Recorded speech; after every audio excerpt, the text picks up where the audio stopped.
So for our seventh keynote, we have the head of global communications at Coursera. Many of us would have signed up for an online course. If we did, we would be one amongst the 40 million people around the world. Over 1,900 businesses use Coursera actively. So Arunav Sinha is the person who's going to be coming on, and he has amazing track record. He's pretty much covered the gamut in communications. He's covered strategic planning, media relations, crisis communication, executive communication, and agency management. Ladies and gentlemen, please put your hands together for Arunav Sinha.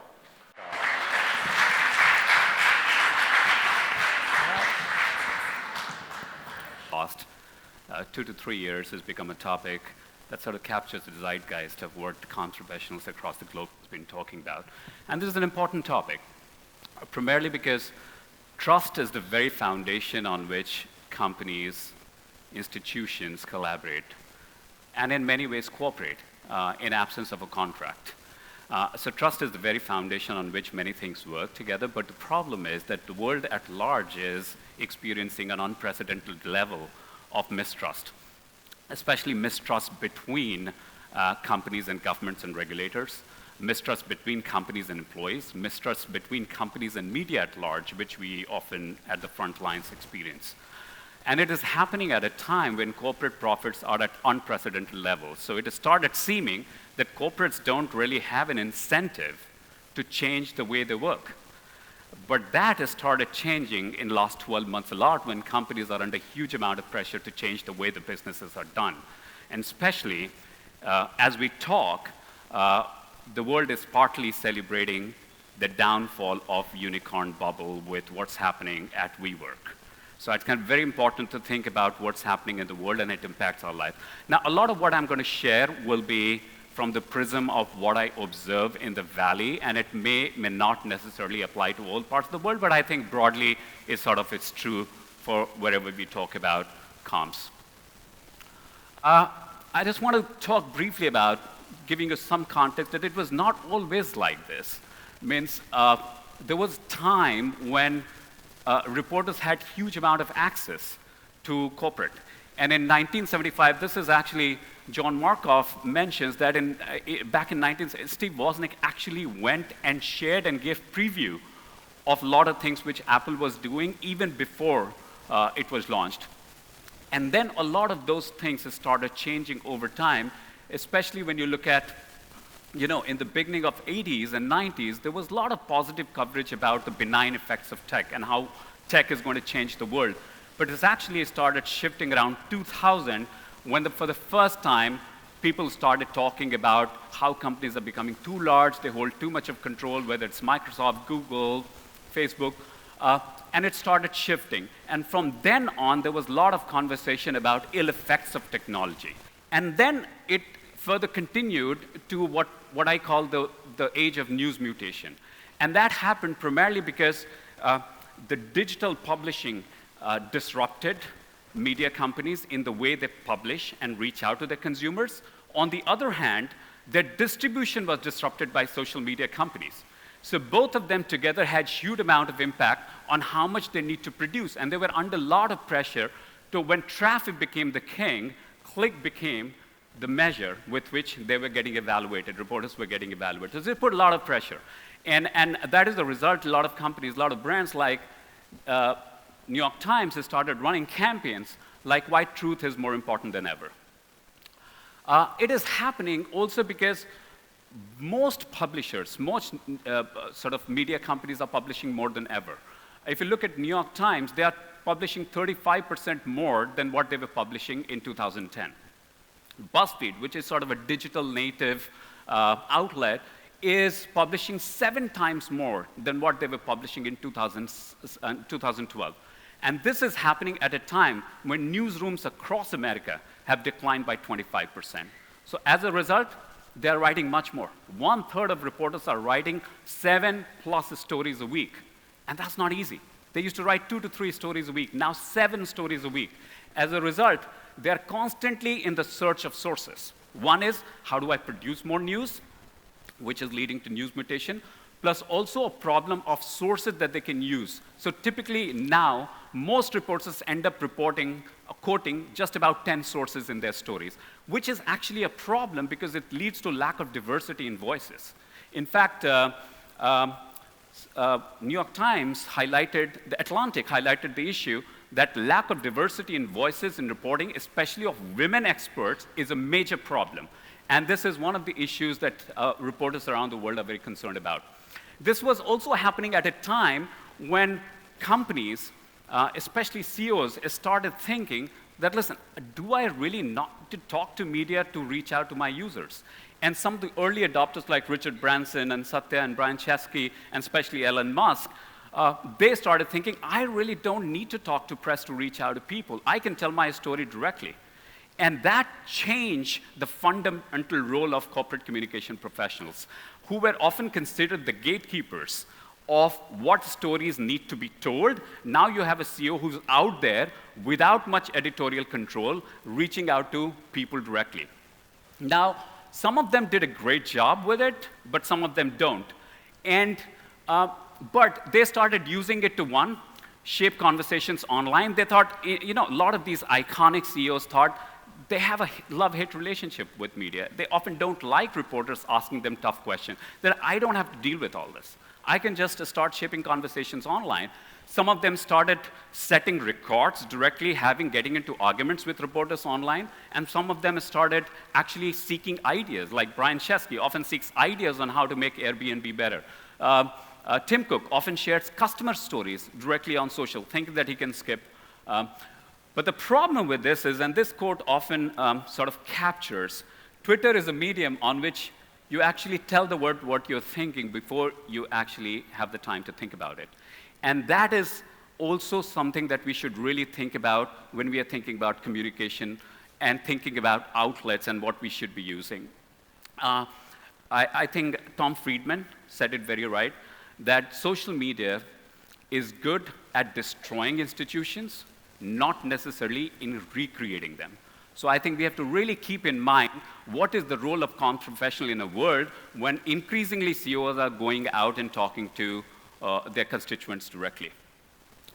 And this is totally, all of you know the most expensive tweet ever in the history of mankind. One tweet cost $20 million. Now, in the broader scheme of things, that's like pittance and change for Elon Musk, but it really set people to think about what they should really be talking about when he got fined by SEC for this single tweet.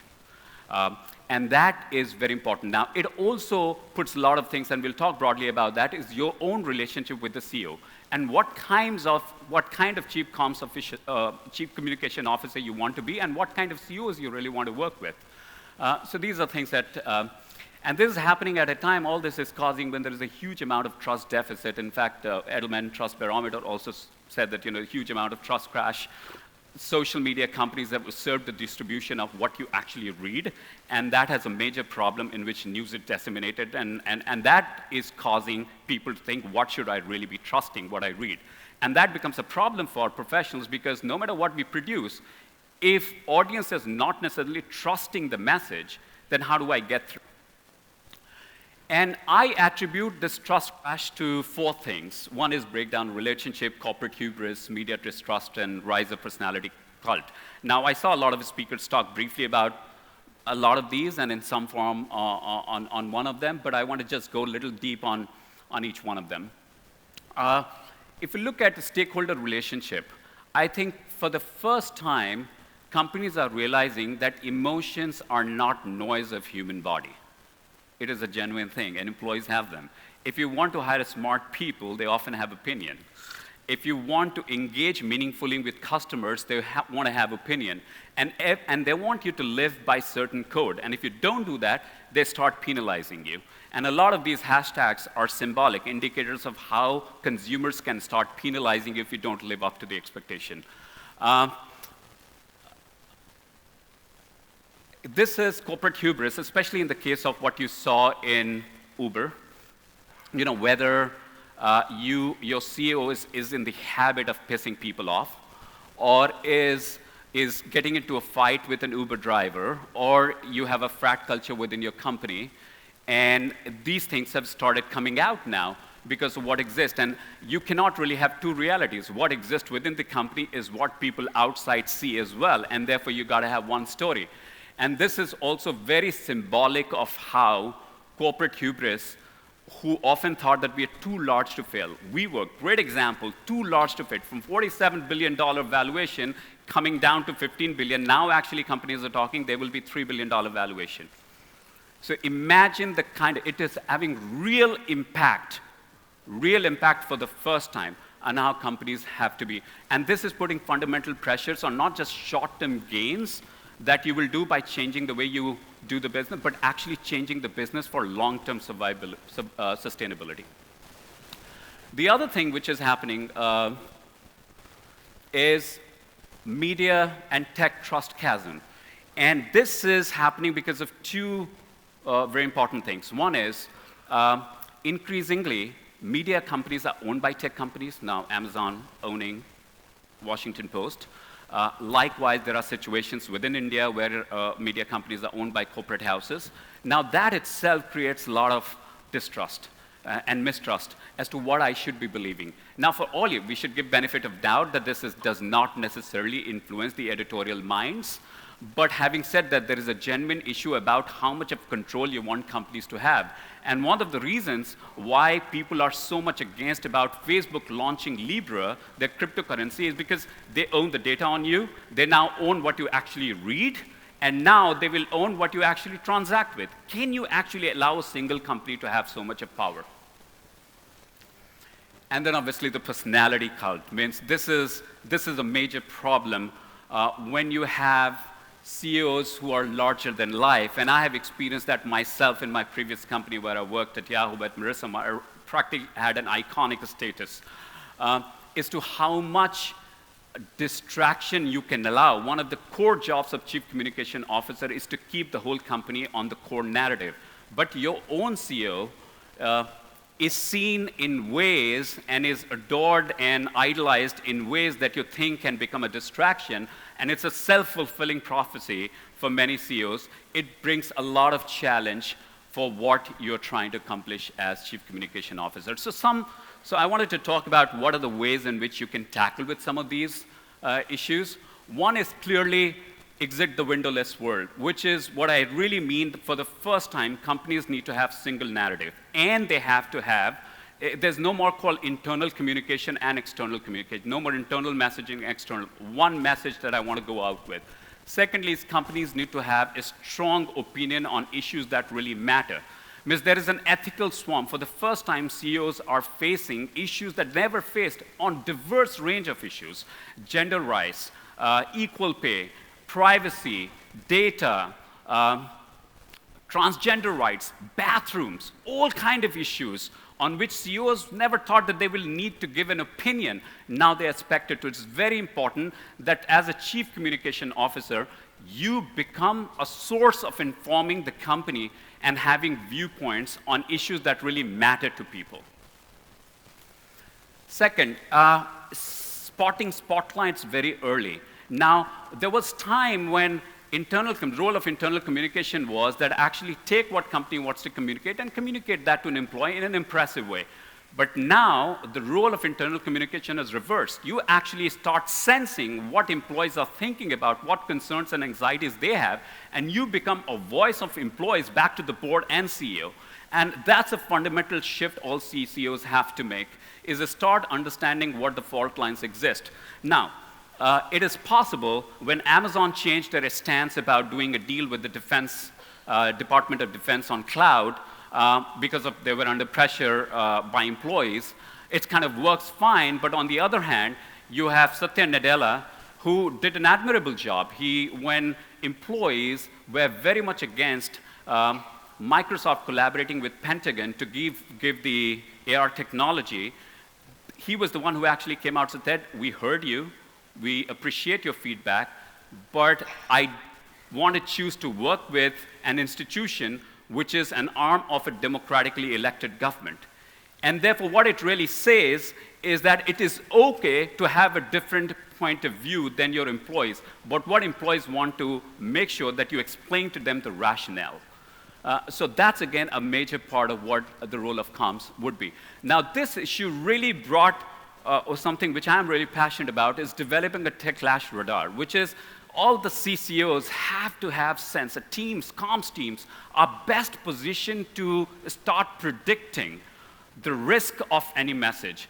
Google Duplay, widely admired for what it did, but also equally criticized for creating sort of a deception that when you start making human voice without actually giving a disclaimer that this is actually an automated system calling you.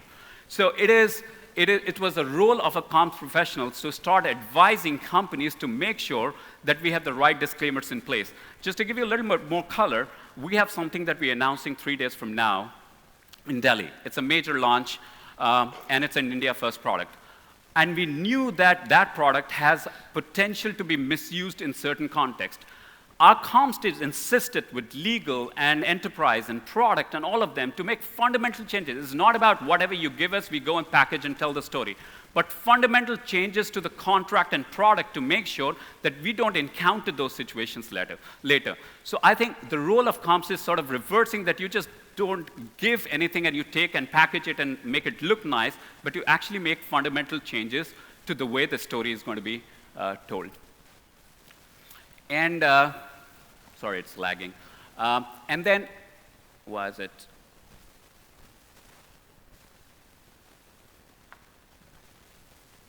Yes, the core narrative. Isolating messages that don't belong. And we talked briefly about how CEOs can themselves become a big distraction. And it's super critical that you are a voice that CEOs really understand. Now, unlike many other roles, comms professionals work very, very closely with CEOs.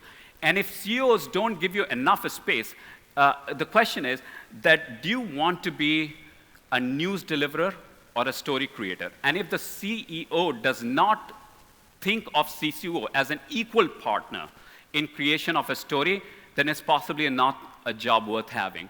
So it's very important to make sure that CEOs give enough space to Chief Communication Officer, earn and demand that right.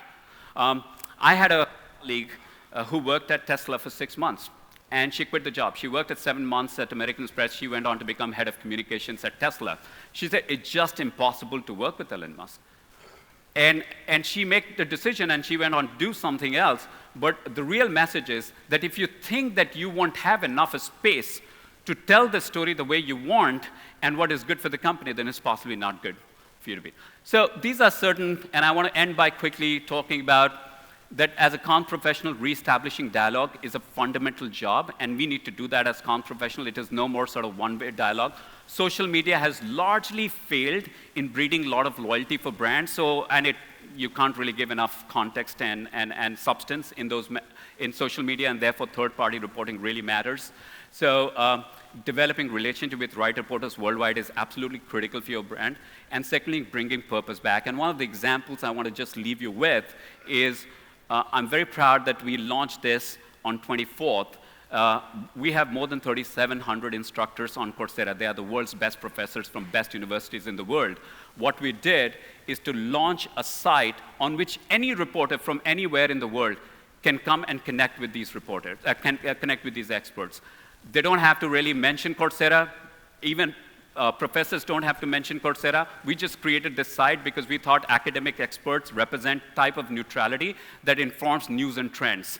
And therefore, we just launched this, and we are seeing an incredible amount of engagement. So what I'm saying is all brands have inherent strengths, and I think there are ways in which we can start activating this kind of dialogue in the world.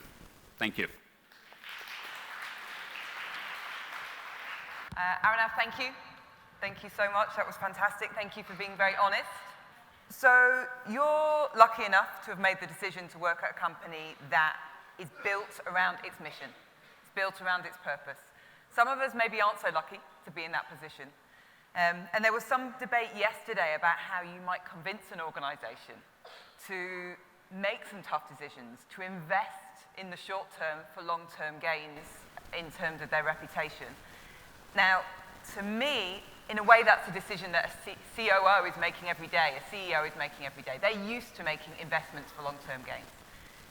But is the real issue about how you make fundamental changes in culture, in values, in business structure.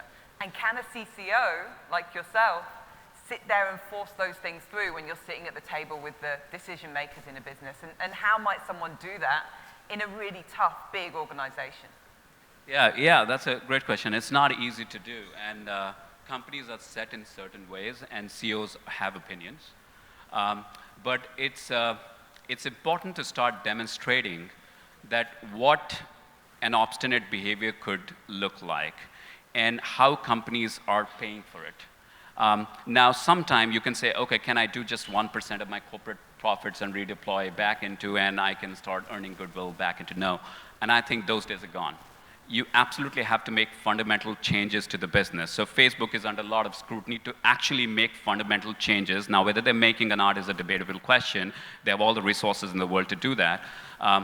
I often tell my CEOs and stakeholders is that sometimes you have to tell the story better, but most of the time you have to make the story better. And I think if you're fundamentally not convinced that this story is going to stick, then you actually make internal changes. And you start demonstrating with right examples and evidence and hunch. And sometimes you got to say, I'm an expert in this. You're not. And if shit hits the fan, then don't blame me. And I think that's an honest relationship that you got to have with CEOs. If you think CEOs are not giving you enough trust and slack, not cutting enough slack for you, then again, those are fundamental questions that you need to answer, because there's no point living in a bad relationship. It's just so much proximity working with CEOs that you just cannot work with CEOs who are not willing to accommodate your views. So, but you have to come armed with data and evidence to start making those changes. And I think that also goes on to the point about a chief communications officer, but by that I mean more broadly a communications leader. Come on a bit of a journey, right? So, absolutely. 40, 50 years ago, your role would have been just to make sure things look nice and sound nice when they go out to the public. 20 years ago, maybe it was about working better with marketing for a sales solution. But yet now, it's about a genuine seat at the table to say, no, we need to change the business. How tough is that to change the trust in that relationship, to change the trust in what a communications leader can do for the business? I think one of the things that is very important to develop a worldview. Now, just to tell a little bit about my journey, I remember one of my first CEOs I worked with, and a story came out and said that, listen, can't we really have a bigger story instead of just a two-column? Okay, next time we'll try to get bigger fonts. And so, but from that time to actually now appreciating the substance of this story, the things have changed a lot. But having said that, I think CEOs are so obsessed with the business, they need somebody to think about the rest of the world. And I think chief communication officers bring such natural empathy for the world and what's happening around them, is that if you become the informer, you start providing context on what's happening around the world, suddenly the conversation becomes so enriching. And I think that is why it is no more about just maximizing your news, but you actually take the job of updating the company on various issues. And some of the things that we do in QBR, in our own quarterly business review, is actually not just talk about the company, but what are the broad issues that is plaguing the industry. And I think there is rapt attention, there is deep amount of engagement in e-staff that we see who are really genuinely trying to understand the issues plaguing the industry. So I think that's something you need to create a space for that debate. Yeah, it's being the voice of the public Absolutely. At that table, right? Yeah. Bringing all those different points of view Exactly. around. So you talked a little bit about cult CEOs. I'm sure there are many people in the room who, if you said, what company do you want to work for? Tesla would come up, Virgin would come up.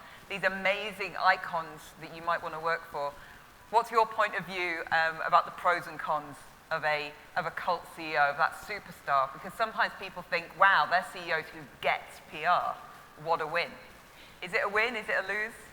Somewhere in between. It kind of cuts both ways, and I think it's not easy to work with cult CEOs, because cult CEOs have a natural obsession about what they're trying to accomplish in the world. They have a strong point of view. They're founders. They own the company in most cases, and they have succeeded in doing what they do by doing the way they do things. So I think it's but I think especially for chief communication officer or head of comms, if you're really sort of second or third down in the tier, it's sort of okay. But if you're chief communication officer, right in the hiring process, you need to start sensing how much of space you're trying to, how much of space you're going to get from the CEO. If the CEO is often telling them how great they are and what an incredible story the company is, it's just that the world does not appreciate it, then there's a problem. And if the CEO is deeply interested in ways in which we can improve our story by doing the right things, then that's the right CEO.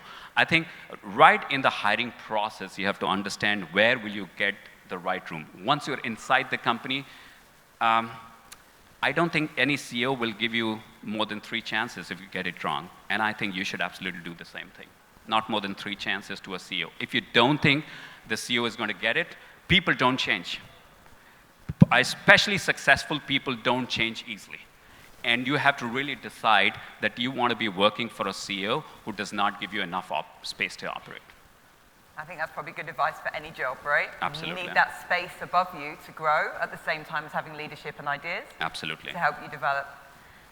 Well, taking a step back to where we are today, sitting here in the lovely Goa, enjoying ourselves, but importantly in India, I feel like I've been very lucky to meet some really interesting people. I've just started working a lot more in the Indian market.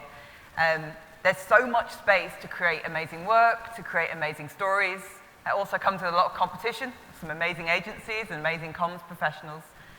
What do you think are the really interesting opportunities and challenges of a global company working in the Indian market today? Yeah, and that's a great question. And I think a lot more about this because, you know, I'm an Indian by birth, so I absolutely think a lot about this. India is an incredible place from a media perspective. So first and foremost, how India is very different from many other markets. I worked in Singapore, I worked in Europe, but how India is different from many other markets is the choice of outlets and media that you have, the enormous plethora of high quality reporters, enormous range of publications. So you have many more outlets to really tell your stories. Instead of, you know, you go to Singapore, you basically have 3 outlets. and on a lucky day, you might just be able to engage with one. So, but India is great from that perspective. The other thing, which I think is a bit of a challenge, that every time the Indian reporter community is still deeply focused on news and not necessarily views. So I think one of the best ways that you can start engaging with reporter is to actually providing them more and more context so that their stories are well informed. I think they're really obsessed with news of the day and not necessarily what it really does for the broader space. So that's a challenge. But I really think India, the companies have to think about how they communicate in an India-first way. In fact, the launch that we are doing in 4 days from now is a global launch, but we are doing an India-first launch. We are doing it in India first, and then we will take it in other parts of the world because we really think that product is most relevant in this world. We didn't want to be doing that from US, and having a sort of a Silicon Valley mindset and communicating in India is not going to work. So we are having partners who are actually from India be part of that press event and all of that. So I think communicating, I think we all know that, you know, we think global but communicate local. But India is such a special place that we really have to, the global brands have to think about how to localize the story for the Indian audience. And I love that idea of just coming here. It's just, even just doing it from here, it's just a different point of view to say, no, we mean it. Yeah, I said my entire executive staff that, listen, it is such an important market, everybody has to fly and actually be there. Can't we do it over Zoom, you know, all of that? No, we got to be there, and then that's our commitment to the Indian market. It is the second largest market for India. We got to be doing this in India. Yeah. You've given a lot of really good advice to senior leaders here, and hopefully some more context as well. What would you say to the 20-year-olds, the 25-year-olds, the 30-year-olds in the audience saying, how do I become a communications leader? Because it's tough at the moment. What they're doing now, what they're learning now, isn't what they will necessarily be doing when they become a leader like yourself. So What should they be focusing on the timeless skills of being a great communicator? Yeah, and one of the things which I find is we often have interns who go on to convert to become full-time. And what I find fascinating is the boldness that they have. Sheer irreverence is, whether they're talking to CEOs or to the legal team or to anyone, they are not really kowtowing. And the account professionals 20 years back used to be like, okay, I got to agree with people on the team. I don't see the young people necessarily always agree, and I think that's an important quality to hold. The other thing is the developing worldview, and I think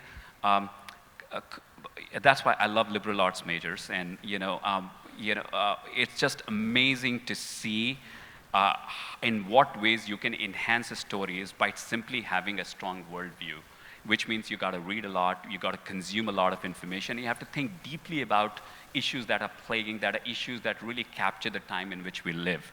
Because oftentimes you will be called by different departments to actually update them on issues, and you become a genuine contributor to our conversations with others are not thinking. So developing a worldview is absolutely critical. And the second thing which I think, and the boldness which I talked about, that don't leave that, but the third thing which I really think is fundamental is ability to write. A lot of people can really speak well, but ability to write well is absolutely critical. And I think no matter if it means learning more, doing more courses, practice more, finding a mentor, working with partners, but ability to simplify complex stories into simple ideas, simple written work that the entire company can refer to tell how to speak about this thing is absolutely fundamental. It seems like a basic advice, but it is a major problem that still exists when we hire people is to how to write. And I think there's a fundamental skill that people should have. And I think alongside with that is just the energy and the passion that naturally comes through. I mean, so many people I've met in the last few days, just the passion to tackle the thing in front of you. I think that's what HNK does. You mentioned that, right? We very much hire against purpose. Right. Is that person obsessed with fulfilling the potential of what can be done that day? And that energy comes through in everything we do, and you can't teach that. That comes from practice. You can't be waiting to show your excellent self for a project. No matter what project is in your hand, you got to show your best with that project, whether it's drafting a simple tweet to actually drafting a full release to actually drafting a whole story architecture or preparing a speech that your CEO will be giving in front of the president. No matter what you do it with the best of your ability. Yeah, perfect. Thank you so much for your time. And thank you, everybody.